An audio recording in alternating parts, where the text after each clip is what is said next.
Well, welcome everyone to another episode of WNBL iTV. Darren Boyd alongside Laurie Chiswick. Loz, it's great to be back, and I'm sorry that you're still petrified of this dirty moustache I'm wearing. Well, Darren, I can't say that I'm that excited about that mustache, but I am excited about this competition. Each week it is better and better. The games are closer. You know, the teams, the players, each week up against tough opposition, close games in Townsville. 2,000 people watched that game. We were at the Dandenong game, and the Veneto Club was bursting at the seams. It is fantastic. What momentum this is gathering for the Olympics. It really is. It's been a thrilling start to the WNBL season. We'll look back at all the action from last week in just a moment or two's time. And of course, a bit later in the show, we'll be catching up with Catherine Murphy at the news desk, Deanna Smith of the Bendigo Spirit, and previewing all the action coming up in round 7 of the WNBL.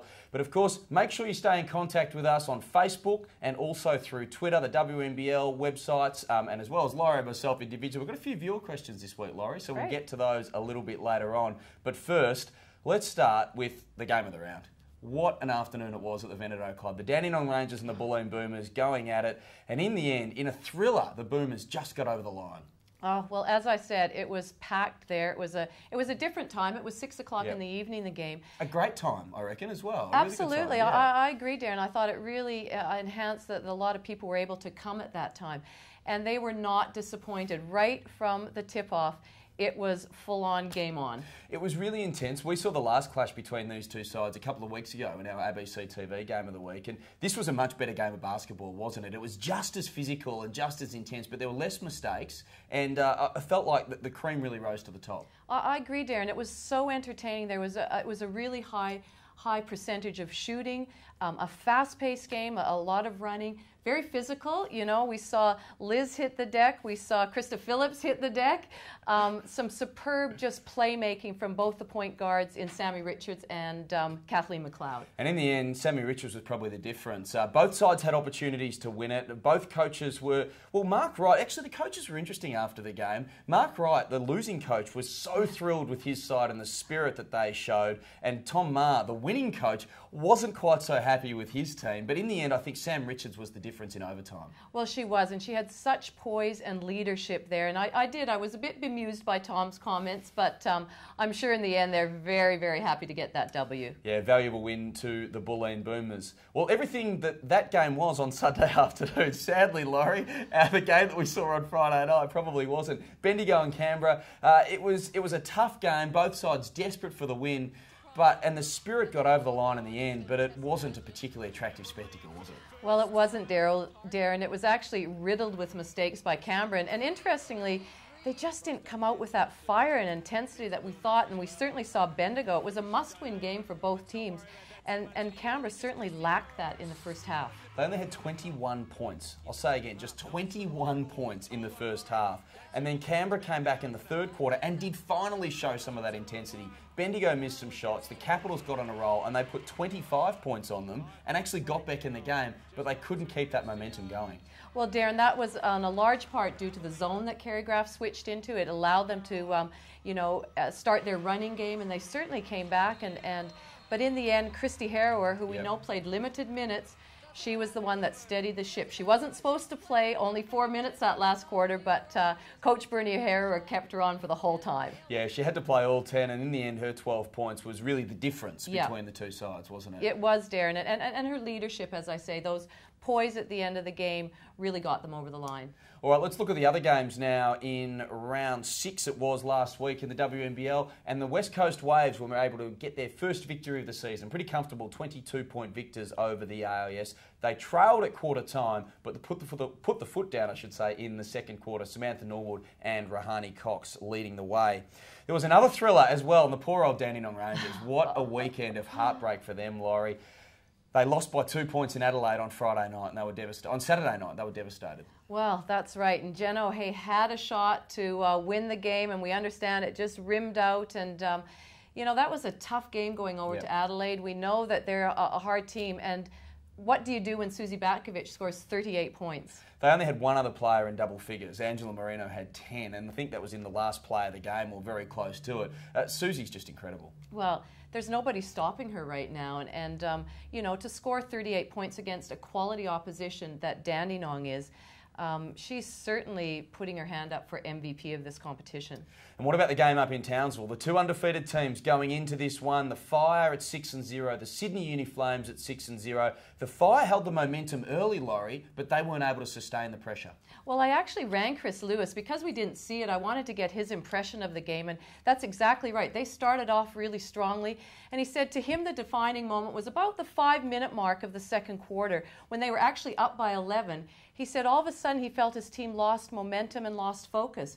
Went into the break 6 points up. Sydney came out and shot 3 baskets straight away. It was neck and neck, and he really felt, and you can see why, that experience, the experience of Belinda Snell, Alicia Poto really played out in the end. And your girl Amy Denson was great again, but didn't have quite the same influence, and she wasn't expected to play 40 minutes like Alicia Poto and Belinda Snell were. A brilliant performance from the Flames to remain undefeated. The last game of the round was in Canberra, and the Canberra Capitals finally got their second win on the board. They are still in danger, Laura, of missing the playoffs for the first time in about 6 years with just 2 wins so far, but they needed to build some momentum with this win over the West Coast Waves. Well, it would have been a collective sigh of relief from all of them to get another win on the board, and especially without Nat Porter, who's gone on her Empire Tour to the US, and they will be without her for the next few games, and in fact they're not sure how long she'll be gone, but it was a good win for them. So let's have a look at the ladder, and the Sydney Uni Flames are out there on top, the only undefeated team remaining, and it's getting nice and congested behind them. Well, Darren, we're actually a third of the way through the season. Round 6 is completed,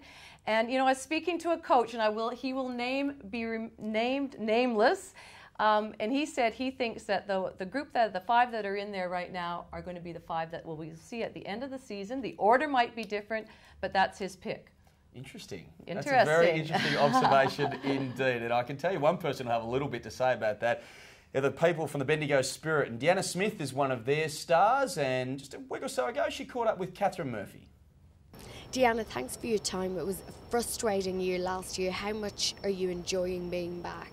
Oh, it's fantastic. It's just great to be back at the WNBL level, you know, the top level in Australia, playing with, you know, such amazing athletes like Chrissy Howard and Tess Madgen. You've played abroad in many places throughout the world. Does that bring a new appreciation for the Australian League? Oh, there's definitely no place like home. I mean, and especially Bendigo, I can't get any closer to home, you know, with my family there and obviously their support. But I think we're so blessed here in Australia to have such a strong league. You've won consecutive All-Stars. Is that in your mind again, having had a year out, that you'd love to hit the ground running and achieve that again? Oh, look, I mean, it'd be a great individual accolade, but at the moment my focus is with the Spirit, playing the best I can and getting us into that final series. I mean, you know, a WNBL championship would be the best thing that we could achieve. You know, watching the AFL Grand Final and all that, you get the goosebumps, and I just, you know, I'd love that feeling first and foremost, but obviously, you know, personally, you just want to play as best as you can, and there'd be no better way to show that my shoulder's right and that I'm, you know, in the best form, you know, leading into the Olympic Games with the Opals as well, by having a good season. Let's talk a bit about you off the basketball court. You're a teacher. What sort of teacher are you? Are you quiet and calm, or what's your teaching style? Well, I love kids, and I think I relate to kids. I'm a big kid myself, but I guess I like to reward with games. So if people are in there doing the right thing, getting their work done, then we always end up outside playing games. Yeah, I believe you've got a good nickname. Do the kids know the nickname, or you keep that for basketball? It's actually funny because some of the kids that I teach have done basketball clinics where they do call me Docky. And so at school they'll be like, Docky, and I'll be like, it's Miss Smith at school, you're going to get me fired. So I think because my last name was Smith and my teammates were at Country Victoria were mucking around with the prospect of a nickname other than D, and came up with the Gobbledock. And at that time there was Smith Chips, which was a tater chip company in Australia, and yeah, the Gobbledock was the emblem. It was this little hairy thing that went like chibboos, chibboos, chibboos. And then so it was a Gobbledock for a while, then someone thought, yep, Doc, and then it went to Docky. I mean, most of my teammates now are so young they wouldn't even remember it or know of it. Yeah, I believe you're a good singer as well, and that you often get into action on the team bus. Tell me, what's your favourite song to sing? Oh, look, I don't mind a bit of Britney Spears' I Love Rock and Roll. Not very good, and I'm really, really bad, but I probably would be the first one to actually get up there and make an idiot of myself, and encourage my teammates to do the same. Thank you so much for your time. Thank you, and go Spirit. Thanks to Deanna Smith there with Catherine Murphy. And Laurie, it's been great to see Deanna, or Docky, as you taught me she Yes. was known the other week in the nickname challenge. She had a slow start to the season coming back from the injury, but she's been in excellent form the last couple of weeks. Oh, she's been shooting up big numbers, and she needs to in the absence of Christy Harrow, or she's playing less time, and she's really releving in that role, Darren. She certainly is. All right, more work for Catherine to do. She's now joining us from the news desk. Thank you, Darren and Laurie. Well, some of the AIS's biggest stars got to meet an absolute superstar in NBA champion Dwayne Wade. They caught up with him in Sydney. Sarah Blitzavs, Olivia Thompson, Maddie Garrick, they all got some court time with Wade at Gatorade's Get the Edge event.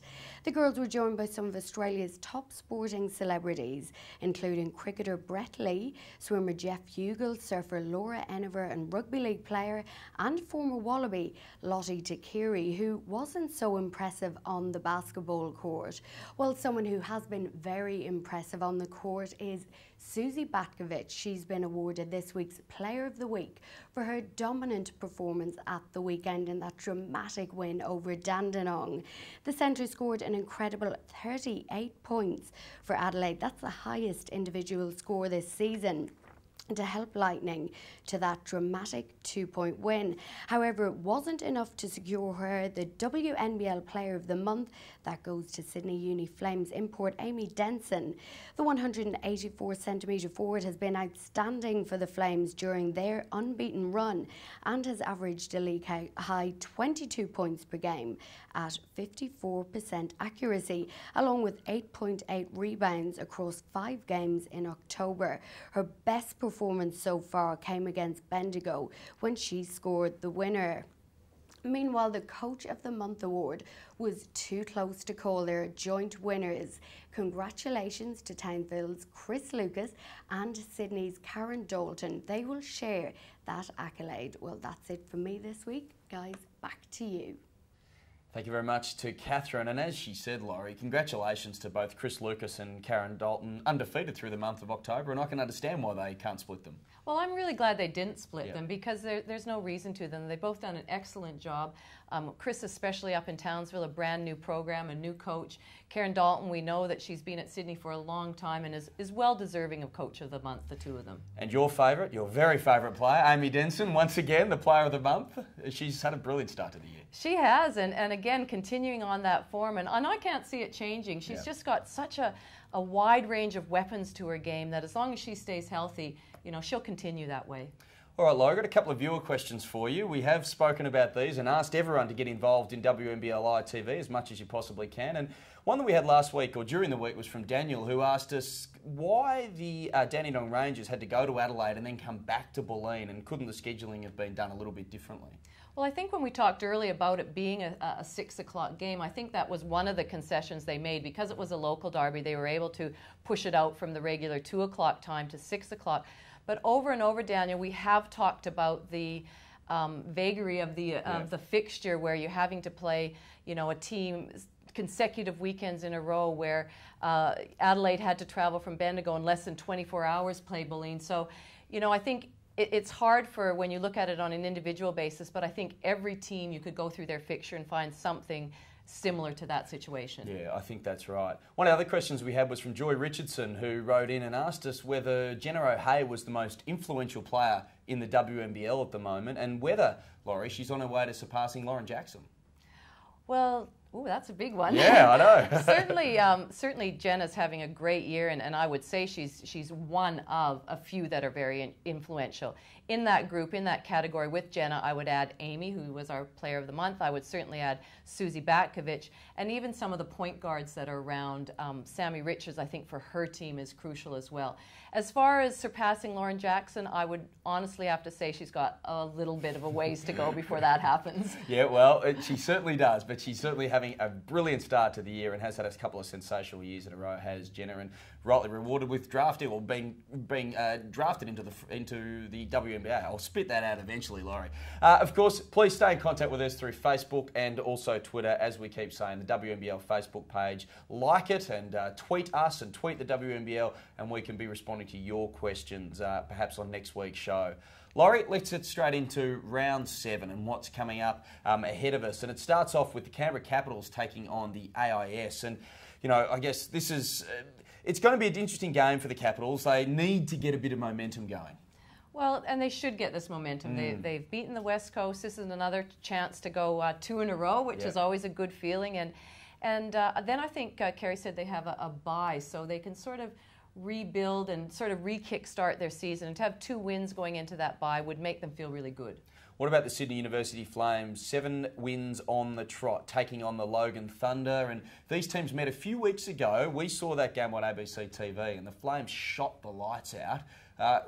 They'd be hard-pressed to do that again, but they'll still start comfortable favourites. Well, they will, Darren, and the fact that last week in round 6, Logan had a bye.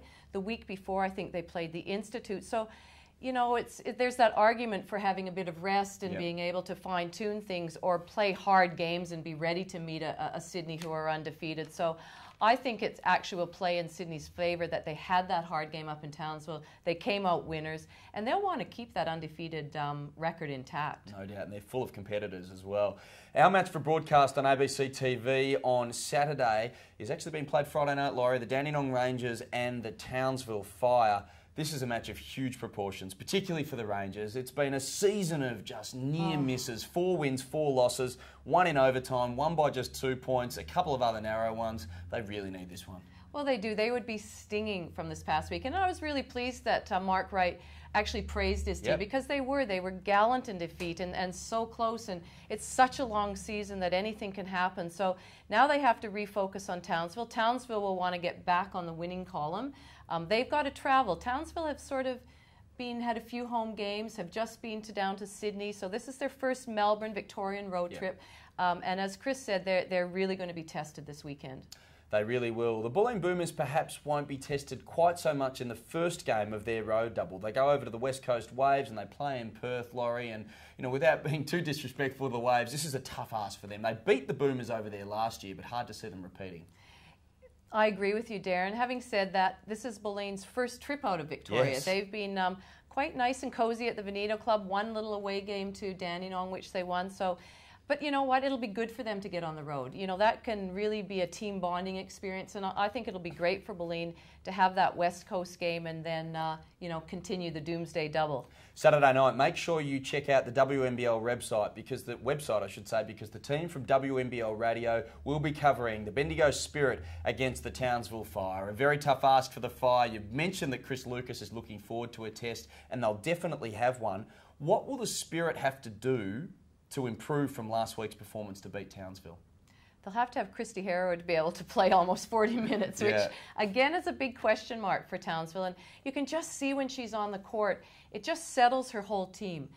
You know, shot selections work better, the execution of their offense is better, and Christy, we know, is such a competitor. And matched up against Rachel Flanagan, who's the leader for Townsville, having a great season. I just think that Townsville need her on the court, and you know, if she isn't, then I think Townsville would have to go in favourites. Well, we're just about saving the best for last as well, Laurie, with the game on Sunday afternoon with the Adelaide Lightning hosting the Bulleen Boomers. A couple of weeks ago, the Lightning comfortable victors over the Boomers in a game that you saw, and again, that was after Adelaide were playing the second game of the road double. The roles are reversed here.